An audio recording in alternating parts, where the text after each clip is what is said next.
So here's what I want you to do right now. I want you to think about the best leader you ever had. The best leader you ever had in your life. The best person you ever worked for, okay?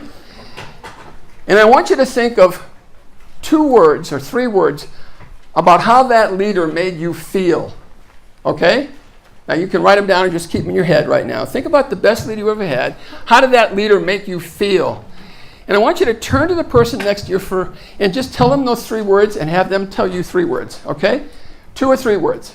How did the best leader you ever had make you feel? It could have been a coach, it could have been a high school teacher, it could have been somebody you work for at a fast food place or at an office building. How did that leader make you feel? Who was it and how did he make you feel? Turn to the person next to you and swap some words around. I'm going to ask you some questions. All right? How did he make you feel or she make you feel?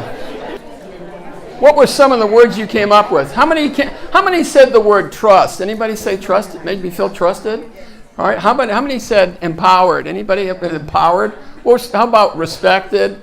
Listened to? What were some of the words you came up with? Valuable. Capable. Important. Appreciated. Confident. Positive. Special. Motivated, right? They make you want to do stuff, right? Other words. Any other words? Wise. Did you say wise? Yeah, made you feel wise. Made you feel smart, right? Sometimes challenged you. So Gallup asked the same question to 10,000 people in a random survey of followers, and they came up with 4 words. Trust. Now these words this is based on what they call a meta-analysis. So all the words you would have said kind of fell into would fall into these 4 categories. Okay. The first one was trust, and in trust, what we find out that there are actually 3 things incorporated in trust. So there's actually character. If you think of it as a triangle, there's character. There's competence. Are you good at are you honest and loyal and trustworthy? Competent, do you do what you say you're going to do? And are you capable of doing it? And the last part of the triangle is caring.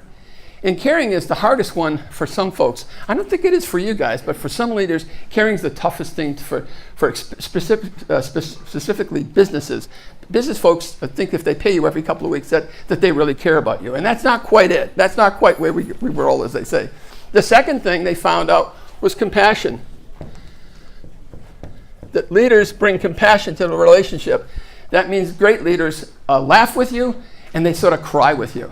And organizations that do those 2 things well, that laugh with you and cry with you, mourn with you, as it were, are the sort of the best leaders in the world. And the third one is hope.